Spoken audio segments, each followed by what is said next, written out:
Hello everyone, this is Dr. Madhushri Chatterjee and welcome to MC Biology classes.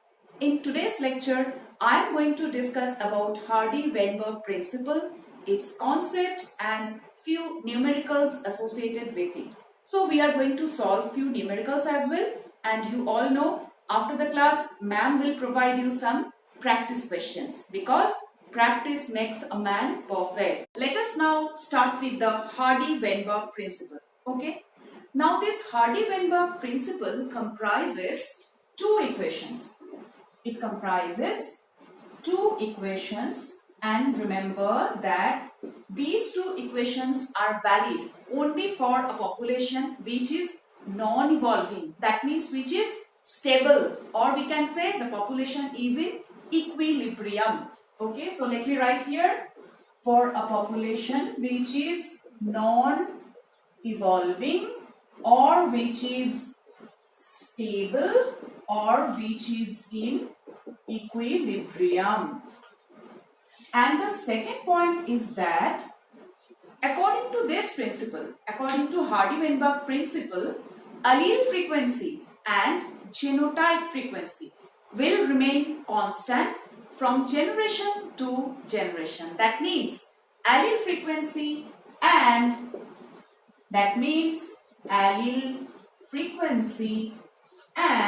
genotype frequency. Please pay attention to these terms. I will describe these terms in very short time. Okay, so allele frequency and genotype frequency will remain constant from generation to generation. That means from one generation to the other.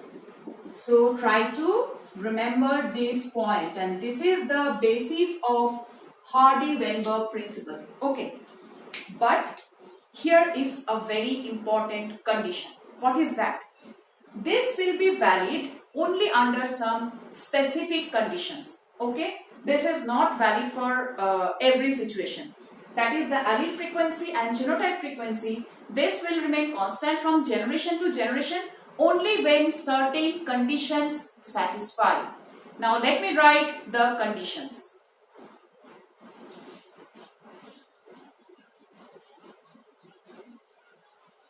Okay, so let me write the conditions here. What are those conditions? First of all, the population has to be large. Okay, so it has to be a large population. Until and unless the population is large, it might evolve. So it has to be a large population. Second one is that there has to be random mating. Okay, there has to be, let me write here, yeah, there has to be random mating. That means there should not be any selective mating. So there should be random mating or random interbreeding. If there is some selective breeding or selective interbreeding or mating, there might some evolution occur, right? So the third point is no natural selection. This is again a very important criteria. See, if nature selects or favors someone and it disfavors other one, what will happen? Evolution might occur. And see, we have already mentioned that the allele frequency and genotype frequency will remain constant from generation to generation only in case of a non-evolving population. Okay, so no natural selection has to be there, right? Then the next point is no mutation. We all know that mutation might lead to evolution, right? So there has to be no mutation at all. And the fifth one is no immigration and emigration. Now what do I mean by this? I mean to say that the population has to be a closed population, right? That means nothing should enter from outside and nothing should leave the population. Okay, that means it has to be a closed population where no immigration or no immigration will occur. So if these 5 criteria satisfy, then it will be regarded as a non-evolving population, and in that case only the allele frequency and genotype frequency will remain constant from one generation to the other. I hope this is clear to all of you. Now I will try to make you understand the whole concept by an example. So let us now try to understand the concept and how it comes. See, I have already mentioned that Hardy-Weinberg principle is applicable only in case of large population, but for your easy understanding, I am going to make here a small population. Okay? So let me just write here the population. Yeah, the population contains capital A, capital A, capital A, capital A, capital A, small a, capital A, small a, and small a, small a. So this is my population. Okay. Now I will try to determine the allele frequency. Right. So how do I determine the allele frequency? Let me just show you. First I will determine the frequency of dominant allele. Okay. Frequency of the dominant allele, which is represented as small p. How do I determine this? See, how many total alleles are present in this population? First we have to calculate that. 1, 2, 3, 4, 5, 6, 7, 8, 9 and 10. So total number of alleles present in the population is 10. And how many dominant alleles are there? Now we know that capital A is dominant over small a. That means how many dominant alleles are there? 1, 2, 3, 4, 5 and 6. So the number of dominant allele is 6. That means P is equal to 0.6. So this is my frequency of dominant alleles, right? So likewise we will determine the frequency of recessive alleles. I think now you yourself can do this. See, the frequency of recessive allele is represented as small q. Okay. Now again the total number of allele is 10. And how many recessive alleles are present here? Recessive means small a. So here is 1 small a, this is 2, this is 3, this is 4. So 4 by 10. Okay. That means q is equal to 0.4. And q is the frequency of recessive allele. Just have a look at these 2 points. P is 0.6 and Q is 0.4. And this is what Hardy-Weinberg principle talks about. That means P plus Q is equal to constant. Okay. P plus Q is equal to constant. And this is the equation number 1 of Hardy-Weinberg principle. And remember, this is valid only in case of, yes, non-evolving population. That means when the population is stable or it is in equilibrium. So this is the equation number 1. So let me just try to determine the genotype frequency. Okay. So let me determine the genotype frequency. How to do that? See, here 2 kinds of alleles are present. One is capital A and the other one is small a. So let us just assume there are 2 individuals with both these alleles. Right. So capital A, capital small a and capital A, small a. If there is a mating between these 2, then what will happen? Let me just try to draw a Punnett square. Capital A, small a, then capital A and small a. I'll just cross multiply. Capital A, then capital A, small a, then again capital A, small a, then small a, small a. So from this particular Punnett square, what I am going to do is I am just going to find the genotype frequency. Okay. So let me start with the homozygous dominant. Homozygous dominant frequency would be, what is homozygous dominant? Yes, this one, capital A, capital A, capital A. Now what we have learned from the previous equation, capital A means small p, right? We studied in the previous equation that the allele frequency capital A is small p. So capital A means p square. Okay. So the next one is homozygous recessive. Okay. Homozygous recessive. Which one is homozygous recessive? Yes, this one, small a, small a. Now, small a means small q. Frequency of this allele was small q. So, small a would be q square. Okay. Now, let me try to write the frequency of the heterozygous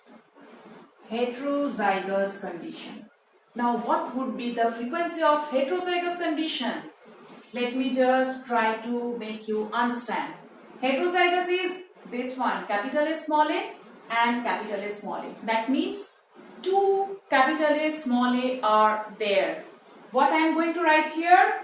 2 into capital A small a. Now, we know that capital A is represented by small p and small a is represented by small q. So, this will be 2pq, right? That means the frequency of homozygous dominant genotype is p square, homozygous recessive is q square, and heterozygous is 2pq. So you have to remember this, and this equation, the Hardy-Weinberg principle says that now we will come to the second equation. The second equation says that p square plus 2pq plus q square will always be equal to 1, and that is the equation number 2, right? Now see, you must be thinking that if we could have squared both the sides of equation number 1, we could have easily reached this point, right? Because we know that a plus b whole square is equal to a square plus 2ab plus b square. But see, this equation has not been derived from squaring the ends of this equation, right? Squaring both the sides of this equation. We have not got this. How we derive this equation? I have just described here. So please try to understand the difference. We have not just squared both the sides of this equation. We have derived this equation by doing this. We have simply calculated the genotype frequency. So what you should do is you should just try to remember these two equations and what does PQ, 2PQ, these words signify.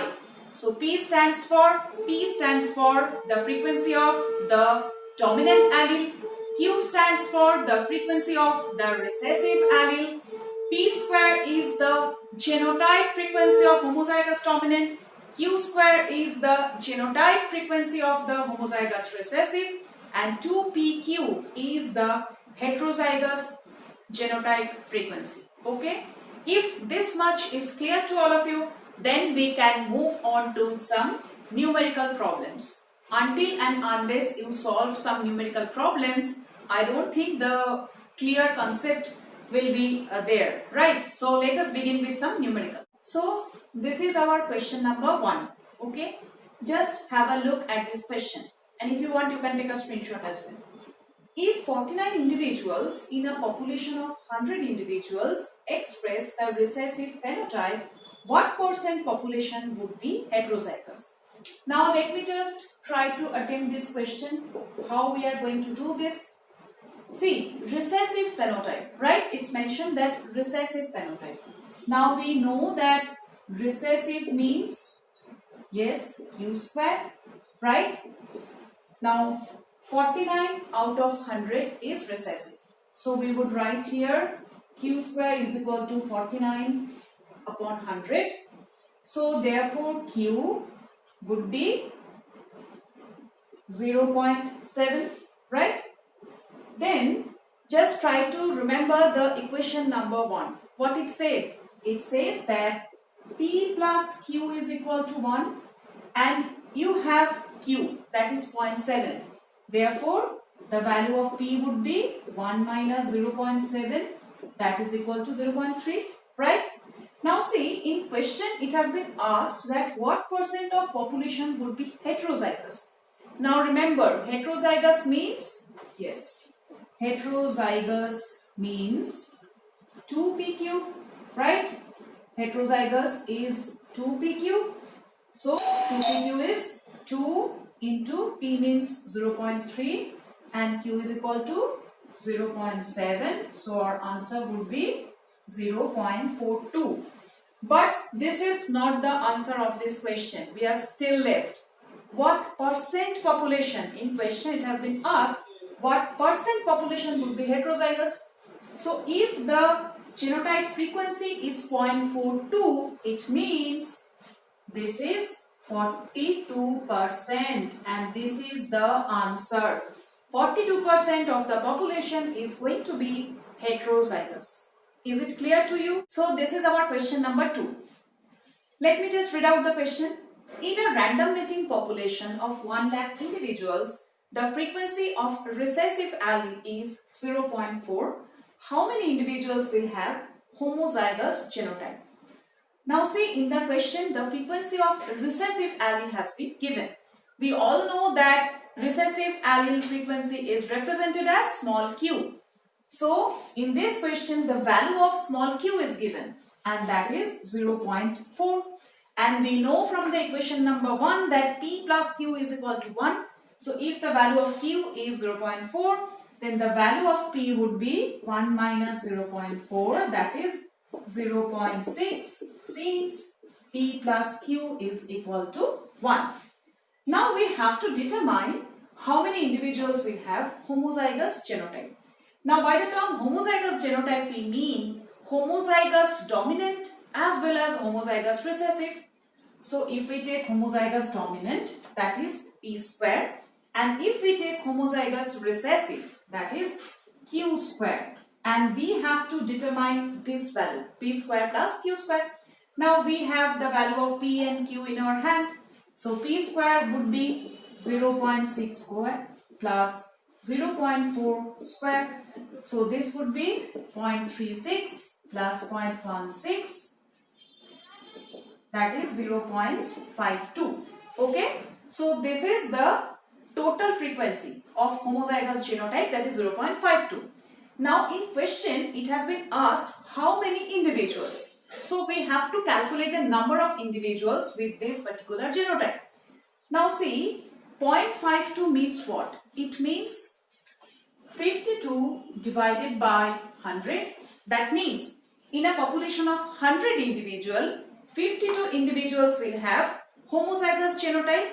Now in question it has been asked about a population having 1 lakh individual, right? So in 100 individual, the number of individuals with homozygous genotype is 52. So what will happen in case of 1 lakh? So 1 lakh 52 divided by 100 into this, right? So the number of individuals would be 52,000. I think it is clear. See, in a population of 100 individuals, 52 individuals had homozygous genotype. So in a population of 1 lakh individual, how many individuals will have this homozygous genotype? I have just applied here unitary method. It's just simple unitary method and you will reach the answer. So this is our question number 3. Let me just read it out, whatever is mentioned in the question. You can take a screenshot. In a random mating population of 1 lakh individuals, 75,000 were seen to have black eyes, that is dominant phenotype, and rest had blue eyes. How many dominants are hybrids? See, this question is a bit different from the 2 questions that we have done, but you have to understand the problem and you have to know how to solve this type of question, because this type of questions are very important for exam. Okay, so let me start here. It's mentioned that dominant phenotype. So we know that dominant phenotype is represented as homozygous dominant as well as heterozygous, right? Because heterozygous also contains a dominant. Okay. So it will be represented as p square plus 2pq. It has been given here, okay, the dominant one. And it is mentioned that 75,000 out of 1 lakh individuals, okay. So this comes to 0.75. Now just try to remember equation number 2 of Hardy-Weinberg principle. It says that p square plus 2pq plus q square is always 1. And you have the value of p square plus 2pq with you. So you can easily determine the value of q square, right? Therefore, the value of q square would be 1 minus 0.75, that is 0.25. Since p square plus 2pq plus q square is equal to 1, right? If the value of q square is 0.25, what would be the value of q? It's very easy. Then q would be 0.5, okay? And if the value of q is 0.5, what would be the value of p? Just try to remember equation number 1. What equation number said? 1 said p plus q is equal to 1.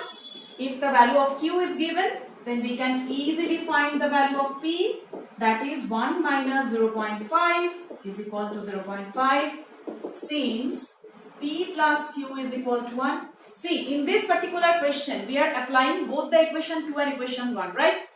So we get the value q, that is 0.5, and the value of p, it is also 0.5.